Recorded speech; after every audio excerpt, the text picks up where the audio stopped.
미국 뉴욕 만백성교회 김상무 목사님은 목회 현장에서 보고 듣고 느낀 점들을 모아 여러 책을 내신 작가이기도 하신데요.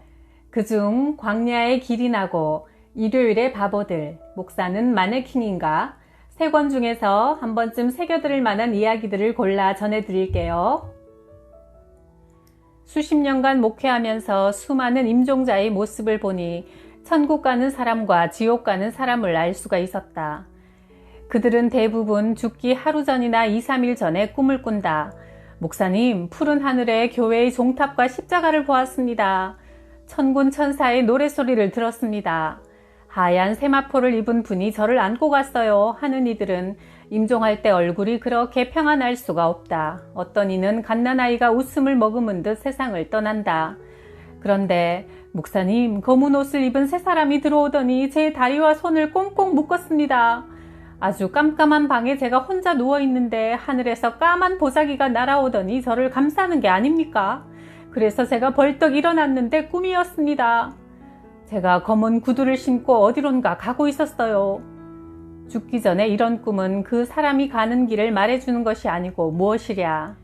당신의 마지막 임종 전의 꿈이 복된 천국의 꿈이기를 바란다. 미국의 어느 집회에서 자칭 능력의 종이 사라졌다. 통성기도를 하고 눈을 떠보니 목사님이 온데간데 없이 사라진 것이다. 승천했단 말인가, 납치가 됐단 말인가, 알고 보니 도망친 것이다. 한 여인이 남편 문제로 10여 년간 고민하다가 신경쇠약증에 걸려 조용한 시골 마을의 친구 집에서 얼마간 지내고 있었다. 그 마을에 병을 척척 고친다는 신유의 종이 나타나 안수 집회를 한다는 소문이 퍼져 여인은 교회 가서 은혜 받고 믿음 생활을 새롭게 하기로 결심하고 친구와 함께 갔다. 이 여인은 미국에 이민 와서 수년간 교회 생활을 열심히 했었다. 그러다가 좋은 노총각을 만나 재혼했다. 불법 체류자로 있던 남편은 자연히 법적 혜택을 받아 영주권이 나오게 됐다. 그런데 영주권을 받은 남편이 뚜렷한 이유도 없이 하루아침에 사라지고 만 것이다. 두 번째 결혼에서도 실패한 여인은 남편에 대한 배신감에 사로잡혀 정신 이상 증세까지 보이며 살아갈 힘을 완전히 잃고 말았다. 그런데 이 여인이 교회에 들어섰을 때 그 능력의 종을 보는 순간 기절하고 말았다. 바로 그 능력의 종은 자기를 버리고 도망간 남편이 아닌가. 기절한 여인을 한복판에 뉘어놓고 능력의 종이 시키는 대로 목청을 높여 10여 명의 성도들이 통성기도를 드리는 동안 능력의 종은 걸음아 날 살려라 하고 도망을 친 것이다. 새로운 구세주처럼 나타난 소위 능력의 종을 따라다니느라 이 교회 저 교회에서 빠져나와 새 교회를 세우려고 준비 중에 있던 이들은 그 여인이 목사의 정체를 폭로하자 아연실색하고 말았다. 신유의 은사가 있다고 덮어놓고 무분별하게 찾아가는 것은 위험한 세상이다. 능력의 종이여 사라질 것이 아니라 엎드려 진실로 회개했더라면 더 큰 역사가 일어났을 것을. 어디서 안수받고 누가 안수를 주었는지 한심하고도 무서운 일이로다. 목사님이 아무개 여집사를 좋아한다더라. 시골 산동네에 소문이 쫙 퍼졌다. 목사님이 그럴 리가 없어. 얼마나 사모님을 사랑하시는데 그래. 다 헛소문이야. 교회가 둘로 갈라졌다. 평소 사모님을 잘 도와주던 여집사였다. 소문은 목사님 귀에까지 들어갔다. 여집사가 교회를 안 나오자 사모님은 남편 목사님과 여집사를 찾아갔다. 사모님, 제 잘못입니다. 입을 다물었어야 했는데. 평소 믿음 좋은 여집사는 미안한 마음을 금치 못했다. 입을 다물다니요? 무슨 일이 있었습니까? 사모님은 궁금하여 다그쳐 물었다. 작년 겨울이었다. 목사님 집에서 교회 중직 회의가 있었다. 겨울철 저녁은 곧 어둑어둑해진다. 사모님은 저녁 식사를 부엌에서 준비하고 있는데 여집사가 도와주러 왔다. 사모님은 물을 길러 밖으로 나가면서 목사님에게 뗄나무를 뒤뜰에서 갖다 달라고 부탁했다. 목사님은 안방에서 나왔다. 뒤뜰을 가려면 부엌을 지나가야 한다. 초가집 부엌이니 비좁고 아궁이에서 타고 있는 불빛으로 겨우 물체를 식별할 정도다. 목사님은 어둡고 비좁은 부엌을 지나면서 부뚜막에서 등을 보인 채 일하고 있는 여집사가 사모님인 줄 착각하고 엉덩이를 가볍게 툭툭 치고 지나갔다. 고생이 많소. 여집사가 추울까 싶어 사모님이 자기 스웨터를 여집사에게 입혀주었으니 목사님은 체격도 비슷한 여집사를 아내로 착각한 것이다. 이것이 전부였다. 그러나 여집사는 목사님이 자기를 좋아하는 줄 착각했다. 여집사는 가장 친한 사람에게 목사님이 자기 엉덩이를 만졌다고 소곤거렸다. 시골 산간 벽지에 손바닥만한 동네라 소문이 단숨에 퍼지고 말았다. 목사님이 여집사를 좋아해서 찝쩍거렸다는 말이 눈덩이처럼 커져나갔다. 목회하는데 크나큰 지장이 아닐 수 없었다. 목사님은 여집사에게 오해의 경위를 설명했다. 여집사도 자기가 경솔한 것을 목사님 부부에게 사과하고 하나님 앞에서 회개했다. 다행히 교회는 모든 것이 정상화되었다. 이 이야기는 어느 원로 목사님한테 들은 실화다. 그래서 그 목사는 집에서나 밖에서나 매사에 행동거지를 조심해야 한다고 하셨다.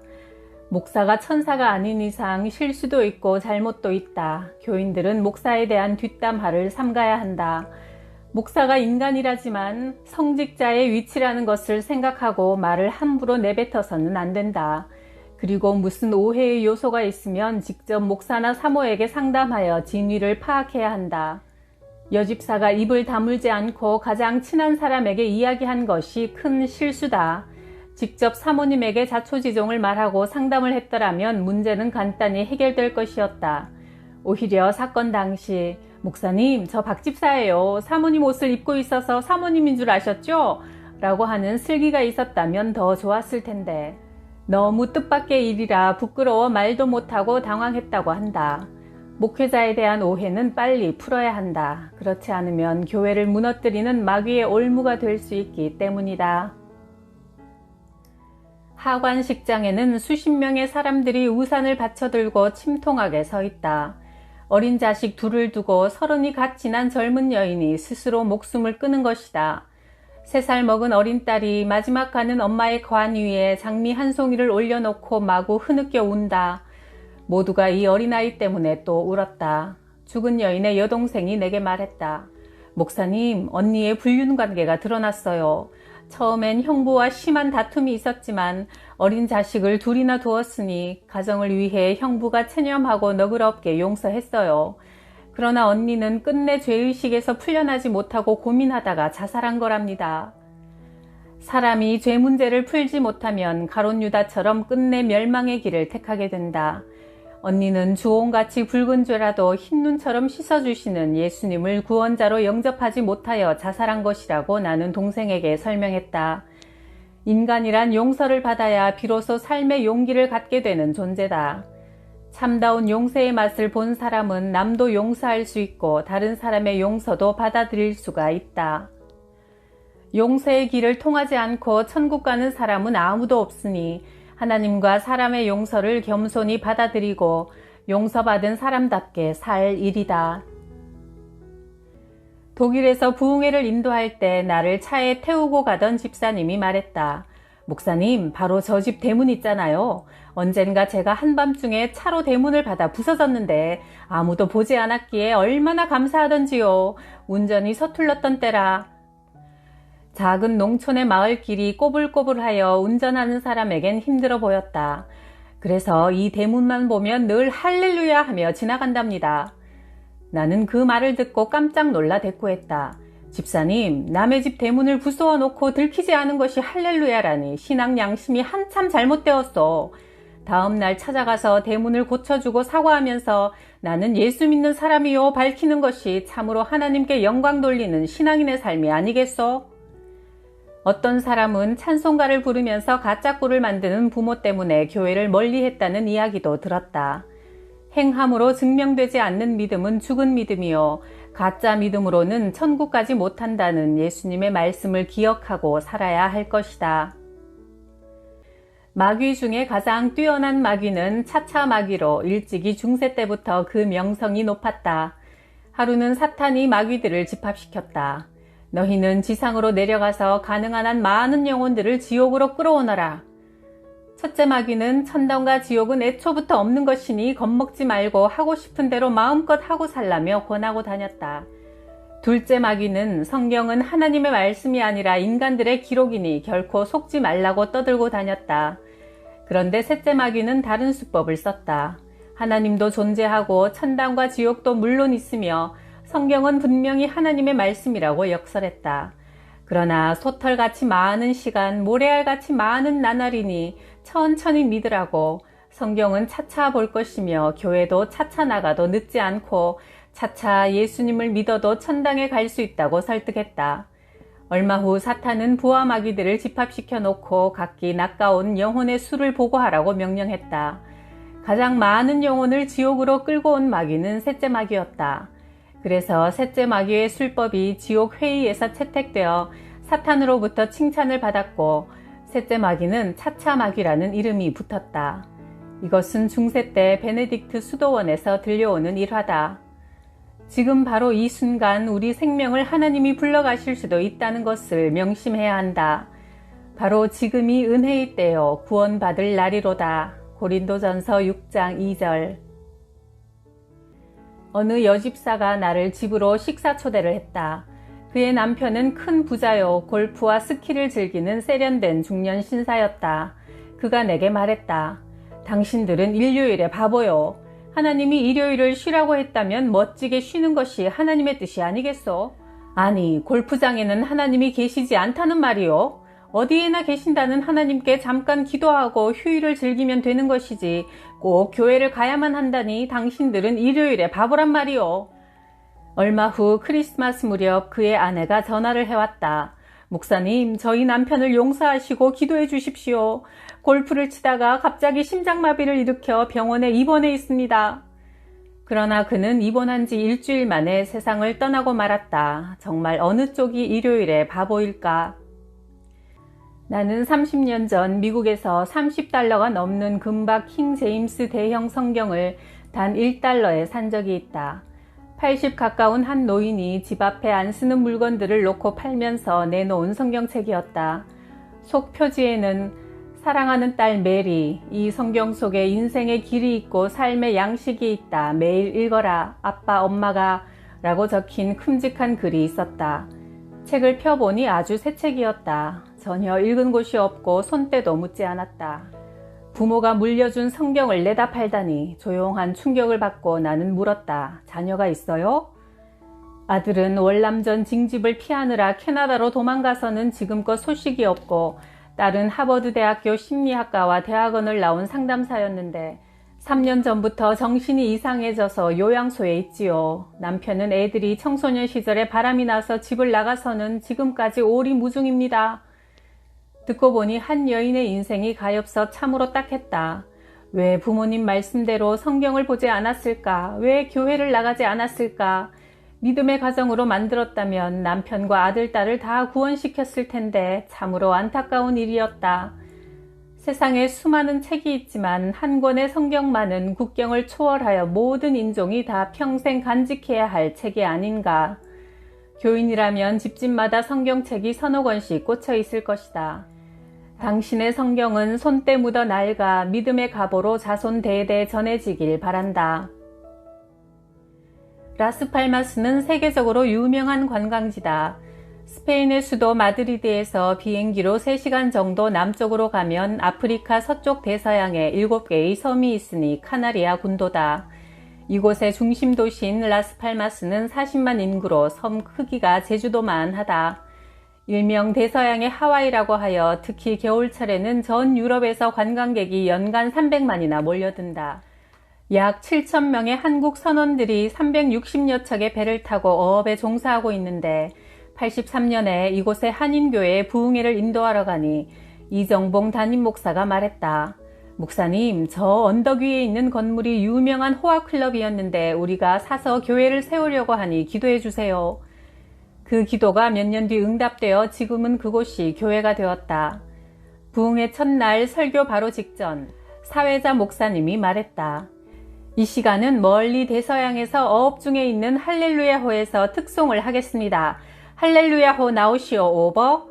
여기는 할렐루야호, 멀리 뉴욕에서 오신 김상모 목사님을 환영합니다 하더니 대산을 넘어 험곡에 가도 빛 가운데로 걸어가면 하는 우렁찬 찬송이 전파를 타고 교회당 안에 울려 퍼졌다.